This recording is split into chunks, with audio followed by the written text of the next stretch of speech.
A two-stage single-acting reciprocating compressor takes in air at the rate of 0.2 meter cube per second. So it's a two-stage single-acting compressor. Volume flow rate is 0.2 meter cube per second. The intake pressure and temperature of air are 0.1 megapascal and 16 degrees Celsius. The air is compressed to a final pressure of 0.7 megapascal. The intermediate pressure is ideal and intercooling is perfect. The compression index in both the stages is 1.25 and the compressor runs at 600 rpm.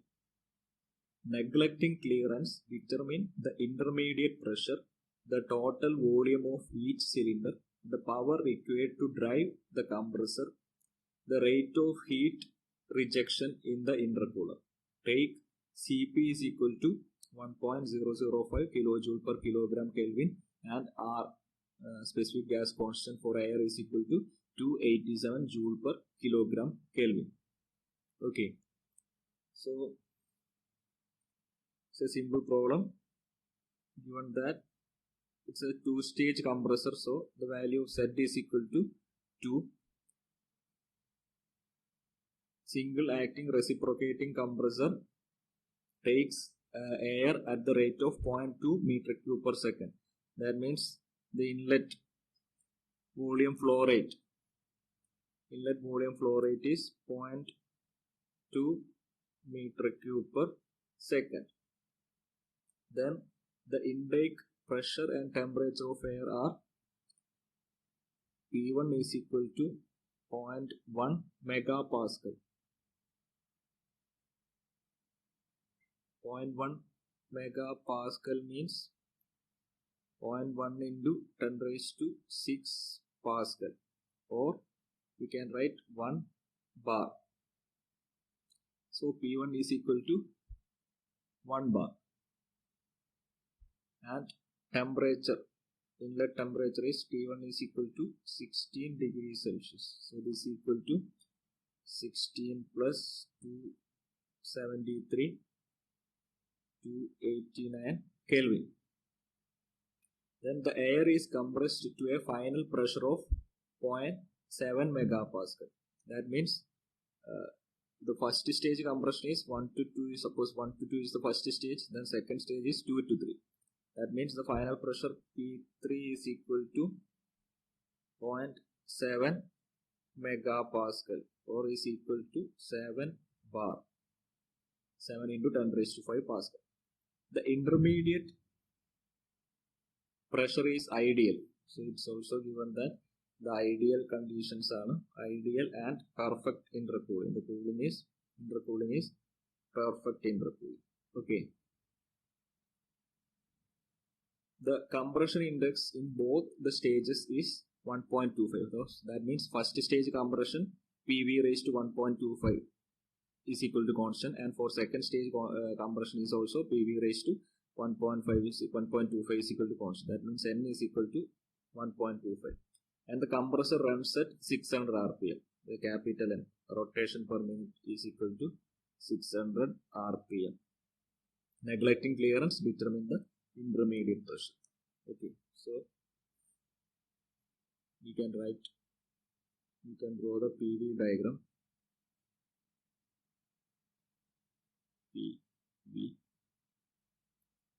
So first stage compression, pressure 1 to, suppose pressure 2, then intercooling 2 to 2 dash is intercooling, then 2 to 3 is 2 dash 3 is second stage compression. Then there is no clearance, so it can move up to this point. Okay. 1 to 2 first stage compression, 2 to 2 dash is intercooling, perfect intercooling, 2 dash 3 second stage compression, then 4, 5, 6. Okay. Now first question. First question is calculate the intermediate pressure. That means you have to calculate P2 or P2 dash. Intermediate pressure for an ideal perfect intercooling is equal to root of P1 P3. P2 is equal to root of P1 P3 is equal to P2 is equal to root of P1 is 1 bar and P3 is 7 bar. So it's equal to root 7, that is 2.65 bar. Okay, first question, the answer is 2.65 bar. Then second question, you have to find out the total volume of each cylinder. Total volume means you have to find out the value of V1. This is the total volume. Okay, first stage compression total volume is V1, so you have to find out the value of V1. And for second stage compression, ഇവിടെ തൊട്ടിട്ടാണ് second stage compression start ചെയ്യുന്നത്. So the corresponding volume is V2 dash. So you have to calculate V1 and V2 dash. Okay, and ഇവിടെ നിങ്ങൾക്ക് ക്വസ്റ്റ്യനിൽ metre cube per സെക്കൻഡിലാണ് തന്നത്. So ഇവിടെ നിങ്ങൾക്ക് flow റേറ്റിലാണ് കിട്ടുക, metre cube per സെക്കൻഡിലാണ് കിട്ടുക. നിങ്ങൾക്ക് അതിനെ മീറ്റർ ക്യൂബ് പെർ സൈക്കിളിലേക്ക് കൺവേർട്ട് ചെയ്യാൻ പറ്റും. സോ ഇതാണ് നമുക്ക് കണ്ടുപിടിക്കേണ്ടത്, total volume for each stage. Okay, now V1 എങ്ങനെ കണ്ടുപിടിക്കും? V1 നിങ്ങൾക്ക് ക്വസ്റ്റ്യനിൽ തന്നിട്ടുണ്ട്. V1 is equal to 0.2 metre cube per second. Flow rate ആയതുകൊണ്ട് ഞാനിവിടെ ഒരു ഡോട്ട് വെച്ചു. This dot represents its a flow rate quantity. V1 is equal to 0.2 meter cube per second. But generally നമ്മൾ volume flow rate, mass flow rate ഒക്കെ per സൈക്കിളിലാണ് പറയാം. Metre cube per സൈക്കിളിലാണ് നമുക്ക് ആൻസർ വേണ്ടത്. Okay, so metre cube per സെക്കൻഡിന് എങ്ങനെ metre cube per cycle അല്ലെങ്കിൽ മീറ്റർ ക്യൂബ് പെർ റൊട്ടേഷൻ, ഒരു റൊട്ടേഷനിലുള്ള വോളിയം എങ്ങനെ കണ്ടുപിടിക്കും, ഇതാണ് നെക്സ്റ്റ് നോക്കാനുള്ളത്. അപ്പൊ അതിന് വേണ്ടിയിട്ടാണ്, ഈ കൺവേർഷന് വേണ്ടിയിട്ടാണ് നമുക്ക് ക്വസ്റ്റ്യനിൽ RPM തന്നുള്ളത്. It is 600 RPM. ഒരു മിനിറ്റിൽ 600 റൊട്ടേഷൻ ആണുള്ളത്. നമുക്ക് ഒരു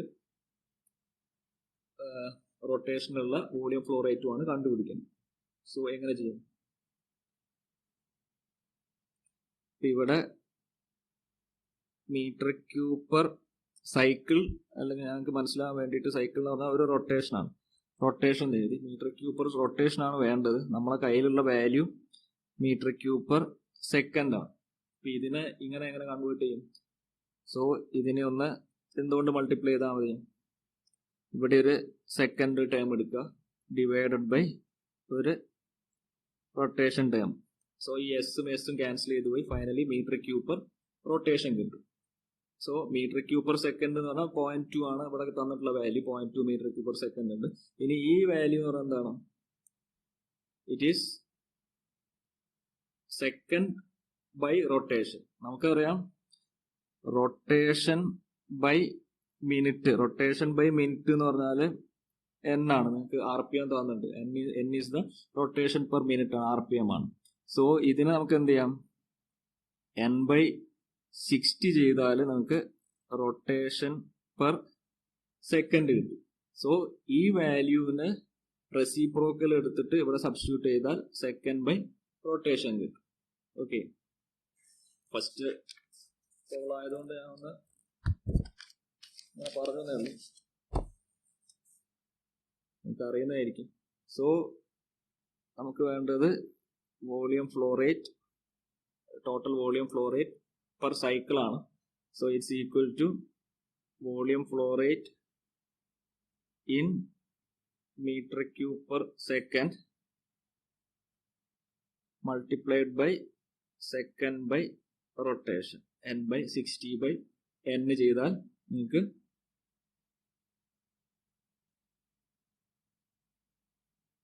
മീറ്റർ ക്യൂബ് പെർ, ഈ ആൻസർ എന്താവും? ഇത് ഇതിന്റെ unit metre cube per second, ഇതിന്റെ യൂണിറ്റ് സെക്കൻഡ് പെർ റൊട്ടേഷൻ ആണ്. സോ മൾട്ടിപ്ലൈ ചെയ്താൽ എന്ത് കിട്ടും? Metre cube per. Final answer will be metre cube per second. So നമുക്ക് എന്ത് കിട്ടും? 0.2 ആണ് volume flow rate in metre cube into 60 divided by RPM is given as 600. Okay, ഇത്രയും metre cube per cycle അല്ലെങ്കിൽ metre cube per rotation ആയിരിക്കും. ഇത് ചെയ്ത് കഴിഞ്ഞാൽ 60 ഇത് ക്യാൻസൽ ചെയ്ത് പോകും, 1/10 എന്ന് വരും. So finally 0.2/10 0.02 metre cube per cycle net. ഇതാണ് answer. Okay, now we have to find out, similarly we have to find out V2 dash, second stage is the total volume for second stage compression. അതെങ്ങനെ കണ്ടുപിടിക്കും? So again നമ്മളെ PV diagram ഒന്ന് എടുക്കാം.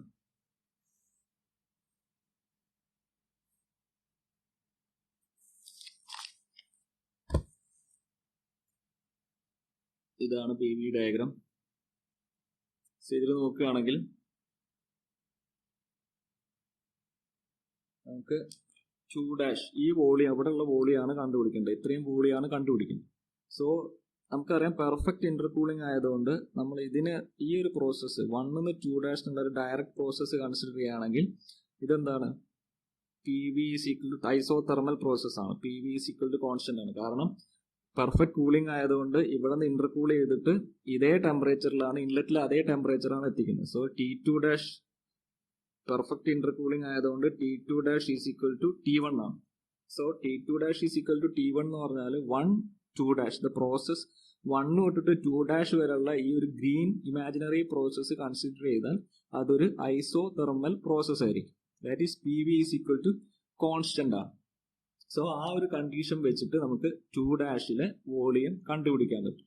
Okay, so next എഴുതാം. If you consider the process for process 1 2' 1 നിന്ന് 2' process, it's an isothermal process. Isothermal ആവാൻ കാരണം perfect intercooling ആയതുകൊണ്ട്. സോ ഐസോതെർമൽ പ്രോസസ് ആയതുകൊണ്ട് that means P1 V1 is equal to P2' V2'. Okay, that means നമുക്ക് V2' ആണ് വേണ്ടത്. V2' is equal to P1 V1 divided by P2'. Okay, P1 V1 divided by P2' ആണ്. ഇനി P2' എന്ന് പറഞ്ഞാലും P2 എന്ന് പറഞ്ഞാലും സെയിം ആണ്. ഇന്റർകൂളിംഗിന്റെ സമയത്ത് പ്രഷറിന് മാറ്റമൊന്നുമില്ല, സെയിം പ്രഷറിലാണ് ഇന്റർകൂളിംഗ് ആണ്. സോ ഇതിന് നമുക്ക് എന്ത് എഴുതാം, P1 V1 by P2 എന്ന് എഴുതാം. That is your V2'. ഇനി P1 അറിയാം, P1 ഈസ് 1 bar എന്ന് കൊടുത്തു. ഇൻറ്റു V1 നമ്മൾ നേരത്തെ കണ്ടുപിടിച്ചിട്ടുണ്ട്, it is 0.02 metre cube per cycle ആണ്. 0.02 എന്ന് എഴുതി. ഡിവൈഡഡ് ബൈ P2 നമ്മൾ കാൽക്കുലേറ്റ് ചെയ്തിട്ടുണ്ട്, it is 2.65 bar. Okay, simplify ചെയ്ത് കഴിഞ്ഞാൽ you will get the second stage total volume. High pressure കംപ്രസറിന്റെ volume is stroke volume is 7.55 into 10⁻³ metre cube per cycle. സൈക്കിളിലാണ്, per second അല്ല, നമ്മൾ മാറ്റിയുണ്ട്, per സൈക്കിളിലാണ് ആൻസർ കിട്ടുക. Okay, so second question complete. Now the third question. Third question direct ആണ്. You have to find out the power required to drive the compressor. പവറിന്റെ equation നമുക്കറിയാം, work done equation അറിയാം. അതിനെ പെർ സെക്കൻഡിലേക്ക് ആക്കിയാൽ power കിട്ടി. Power is equal to Zn by n-1 P1 V1. ഇവിടെ volume flow rate ആണ്, മീറ്റർ ക്യൂബ് പെർ സെക്കൻഡ് എടുത്താൽ മതി. മീറ്റർ ക്യൂബ് പെർ സെക്കൻഡ് എടുക്കുമ്പോൾ ഡയറക്ട്ലി ഈക്വേഷൻ പവർ ആയിരിക്കും കിട്ടുക.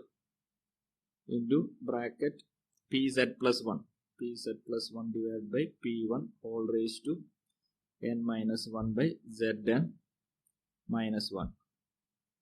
എല്ലാം സബ്സ്റ്റിറ്റ്യൂട്ട് ചെയ്ത് കഴിഞ്ഞാൽ Z is equal to 2 stage ആണ്. n എന്ന് പറഞ്ഞാൽ 1.25 ആണ്. ഡിവൈഡഡ് ബൈ 1.25 minus 1 0.25 എന്ന് വരും. ഇൻറ്റു P1 എന്ന് പറഞ്ഞാൽ 1 bar അല്ലെങ്കിൽ 10⁵ പാസ്കൽ SI യൂണിറ്റ് എടുക്കുക, 10⁵. ഇൻറ്റു വോളിയം എന്ന് പറഞ്ഞാൽ 2 മീറ്റർ ക്യൂബ് പെർ സെക്കൻഡ് എടുക്കുക. ഇത് മീറ്റർ ക്യൂബ് പെർ സെക്കൻഡിൽ എടുത്താൽ ഡയറക്ട്ലി ഈ ഇക്വേഷൻ പവർ ആയിരിക്കും തരും. ഇത് മീറ്റർ ക്യൂബ് മാത്രമാണെങ്കിൽ വർക്ക് ഡൺ ആയിരിക്കും. അതിനെ ഡിവൈഡ് ബൈ ടൈം കൊണ്ട് സെക്കൻഡ് കൊണ്ട് ഡിവൈഡ് ചെയ്താൽ പവർ കിട്ടും. So 0.2 metre cube per second. 0.02 അല്ല എടുക്കേണ്ടത്, മീറ്റർ ക്യൂബ് പെർ സൈക്കിൾ അല്ല എടുക്കേണ്ടത്, മീറ്റർ ക്യൂബ് പെർ സെക്കൻഡിലുള്ള വാല്യൂ എടുക്കുക. 0.2 മീറ്റർ ക്യൂബ് പെർ സെക്കൻഡ്. ഇതിന്റെ unit metre cube per second ആണ്. എന്നാലേ നമുക്ക് ഡയറക്ട്ലി പവർ കിട്ടും. ദെൻ ഇൻ ബ്രാക്കറ്റ് P3 എന്ന് പറഞ്ഞാൽ 7 ആണ്, 1 ബാർ ആണ്, all raised to 0.25 divided by 2 into 1.25 minus 1. Simplify ചെയ്ത ആൻസർ ഞാൻ കിലോ വാട്ടിലാണ് ആൻസർ എഴുതുന്നത്. It is 42.96 kilo watt meter. Okay, so 42.96 kilo watt ആയിരിക്കും power. Now the fourth question. In fourth question, you have to find out the rate of heat rejection in the intercooler. Intercoolerൽ എത്ര amount heat ആണ് reject ചെയ്ത്, അല്ലെങ്കിൽ intercooler എത്ര amount heat ആണ് intercooler എടുത്തിട്ട് പുറത്തേക്ക് കളയുന്നത്. Okay, intercooler means it's used for reducing the temperature. So temperature reduce ചെയ്യുമ്പോൾ ഹീറ്റ് ഓട്ടോമാറ്റിക്കലി പുറത്തേക്ക് റിജക്ട് ആവുകയും ചെയ്യും.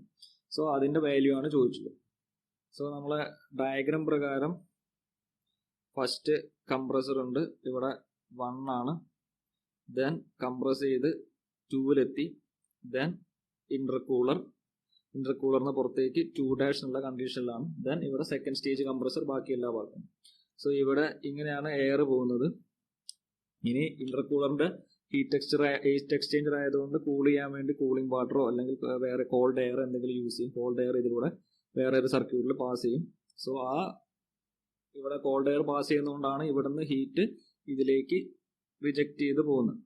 Okay, so you have to calculate the heat rejected. So the equation for heat rejection for air is equal to ഈ എയറിന്ന് എത്ര ആണ് heat വാട്ടറിലേക്ക് പോയത് അല്ലെങ്കിൽ ഇന്റർകൂളർ ക്യാരി ചെയ്ത് പോയത്. So it's equal to from basic thermodynamics is equal to mass of air into mCp into temperature difference. ഇവിടെ ഈ ഹയർ ടെമ്പറേച്ചർ T2 ആണ്. T2നെ കൂൾ ചെയ്ത് T2' ആക്കുകയാണ് ചെയ്യുന്നത്. So T2 minus T2'. So ഇതാണ് ഇക്വേഷൻ പേര്. Heat rejected is equal to mass flow rate. ഇത് mass കിലോഗ്രാമിൽ എടുക്കുകയാണെങ്കിൽ ഇവിടെ ജൂളിൽ കിട്ടും. മാസ് ഫ്ലോ റേറ്റ് ആണെങ്കിൽ ജൂൾ പെർ സെക്കൻഡ് അല്ലെങ്കിൽ വാട്ടിലായിരിക്കും ആൻസർ വരും. സോ നമുക്ക് ഇവിടെ എല്ലാം പെർ സെക്കൻഡിലുള്ള വോളിയം ഒക്കെ സെക്കൻഡിലാണ്, പെർ സെക്കൻഡിലാണ് പോകുന്നത്. സോ മാസ് ഫ്ലോ റേറ്റ് ആണ് ഇവിടെയും കിട്ടുക. മാസ് ഫ്ലോ റേറ്റ് ഇൻറ്റു, അതുകൊണ്ടാണ് ഇവിടെ ഒരു ഡോട്ട് കൊടുത്തത്, Cp into T2 minus T2'. ഇനി T2' എന്ന് പറഞ്ഞാലും പെർഫെക്റ്റ് ഇന്റർകൂളിംഗ് ആയതുകൊണ്ട് T2' is nothing but your T1. Initial കണ്ടീഷനിലേക്ക് തന്നെയാണ് എപ്പോഴും ഇന്റർകൂൾ ചെയ്തിട്ട് ടെമ്പറേച്ചർ എത്തിക്കുക. സോ നമ്മുടെ ഇക്വേഷൻ എന്തുമായിട്ട് മാറും? Q heat rejected is equal to mass flow rate of air into gas constant, Cp into mCp into T2 minus T1 എന്ന് കിട്ടും. ഇനി ഇതില് unknown quantities, mass flow rate നമുക്കറിയില്ല, മാസ് ഫ്ലോ റേറ്റ് കണ്ടുപിടിക്കണം. Cp ക്വസ്റ്റ്യനിൽ തന്നിട്ടുണ്ട്, T1 തന്നിട്ടുണ്ട്, T2 അറിയില്ല. ഈ രണ്ട് സംഭവങ്ങളും കൂടി കണ്ടുപിടിച്ച് സബ്സ്റ്റിറ്റ്യൂട്ട് ചെയ്ത് കഴിഞ്ഞാൽ we can calculate heat rejection. Okay, ഇനി മാസ് ഫ്ലോ റേറ്റ് എങ്ങനെ കണ്ടുപിടിക്കും? സോ മാസ് വരുന്ന ഒരു ഇക്വേഷൻ എന്ന് പറഞ്ഞാൽ നമ്മൾ ഐഡിയൽ ഗ്യാസ് ഇക്വേഷൻ ആണ്. സോ ഇൻലെറ്റ് കണ്ടീഷനിൽ നമുക്ക് എന്ത് എഴുതാം? V1 ഈസ് ഈക്വൽ ടു, ഇവിടെ ഫ്ലോ റേറ്റ് ആയതുകൊണ്ട് ഡോട്ട് കൊടുത്തു, ക്വസ്റ്റനിൽ ഫ്ലോ റേറ്റ് ക്വാണ്ടിറ്റി ആയതുകൊണ്ട് ഡോട്ട് കൊടുത്തു. V1 ഈസ് ഈക്വൽ ടു, അപ്പോൾ അതേമാതിരി ഇവിടെയും ഡോട്ട് വരും, ഫ്ലോ റേറ്റ് ക്വാണ്ടിറ്റി വരും, MR T1 എന്ന് കിട്ടും. V1 is equal to MR T1 എന്ന് കിട്ടും. ഇവിടെ P1 അറിയാം, V1 അറിയാം, gas constant, specific gas constant air തന്നിട്ടുണ്ട്, ടെമ്പറേച്ചർ T1 എന്ന് പറയാം. So from this you can calculate the mass flow rate of air at the inlet is equal to P1 V1 divided by R into T1. ഇനി P1 എന്ന് പറഞ്ഞാൽ 10⁻1 bar അല്ലെങ്കിൽ 10⁵5 Pascal ആണ്. V1 എന്ന് പറഞ്ഞാൽ 0.2 metre cube per second ആണ്. ഇവിടെയും metre cube per സെക്കൻഡിലുള്ള വാല്യൂ ആണ് എടുക്കേണ്ടത്. മീറ്റർ ക്യൂബ് പെർ സെക്കൻഡ് ആണ് ഇതിന്റെ യൂണിറ്റ്. ഡിവൈഡഡ് ബൈ R എന്ന് പറഞ്ഞാൽ 287 into T1 is 2 89. Okay. So ഇത് സിംപ്ലിഫൈ ചെയ്ത് കഴിഞ്ഞാൽ നമുക്ക് 0.2411 കിലോഗ്രാം പെർ സെക്കൻഡ് എന്ന് ആൻസർ കിട്ടും. നിങ്ങൾ ചെക്ക് ചെയ്തു. ഓക്കെ. സോ നമുക്ക് ഇത് കിട്ടി. ഇനി T2 കൂടി കിട്ടിയാൽ മതി. T2 കിട്ടണമെങ്കിൽ എന്ത് ചെയ്യണം? ടെമ്പറേച്ചർ 1 to 2 എന്നുള്ള പ്രോസസ് എടുക്കുക. 1 to 2 process is the process 1 to 2 is a polytropic process. PV raised to 1.25 is equal to constant ആണ് ഇക്വേഷൻ. സോ ഇതിൻ്റെ ഈ ഇക്വേഷനിൽ നമുക്ക് ടെമ്പറേച്ചറിന്റെ ടൈം ആയിട്ട് വരുമ്പം ഓൾറെഡി കഴിഞ്ഞ പ്രോബ്ലത്തിൽ ചെയ്തതാണ്. T2 by T1 means T2 by T1 is equal to P2 by P1 whole raised to n minus 1 by n ആണ്. ഈ ഇക്വേഷൻ ഓർമ്മിച്ചു വെക്കുക. The relation connecting temperature and pressure for a polytropic process. T2 by T1 is equal to P2 by P1 whole raised to n minus 1 by n ആണ്. ഇതില് T2 ആണ് നമുക്ക് അറിയാത്തത്, കണ്ടുപിടിക്കേണ്ടത്. P2 അറിയാം, P1 അറിയാം, T1 അറിയാം, n വാല്യൂ അറിയാം. എല്ലാം സബ്സ്റ്റിറ്റ്യൂട്ട് ചെയ്ത് കഴിഞ്ഞാൽ the answer for T2 is എല്ലാം ഇതിൽ കെൽവിനിൽ സബ്സ്റ്റിറ്റ്യൂട്ട് ചെയ്യാം. T1 into ഇത്രയുണ്ട്. P2 എന്ന് പറഞ്ഞാൽ 2.65, P1 എന്ന് പറഞ്ഞാൽ 1, n എന്ന് പറഞ്ഞാൽ 1.25. സബ്സ്റ്റിറ്റ്യൂട്ട് ചെയ്ത് സിംപ്ലിഫൈ ചെയ്ത് കഴിഞ്ഞാൽ T2 is 351.2 കെൽവിൻ എന്ന് വരും. ഓക്കെ. സോ എല്ലാ വാല്യൂയും കിട്ടി. ഈ ഇക്വേഷനിൽ M അറിയാം, T2 അറിയാം, T1 അറിയാം, CP അറിയാം. എല്ലാ വാല്യൂയും തന്നിട്ടുണ്ട്. സോ എല്ലാം സബ്സ്റ്റിറ്റ്യൂട്ട് ചെയ്ത് കഴിഞ്ഞാൽ Q is equal to the amount of heat rejected is equal to 0.2411 into 1.005 CP in the value into T2 is 351.2 minus T1 is 289. Substitute it is 15.1 kilowatt. So that's the answer. Okay. നിങ്ങൾ problem ഒന്ന് സ്വന്തമായി try ചെയ്ത് നോക്കുക. കുറച്ച് കൂടുതൽ problem ചെയ്ത് നോക്കുക. Okay. ബാക്കി പ്രോബ്ലംസ് നമുക്ക് അടുത്ത ക്ലാസ്സിൽ വരും.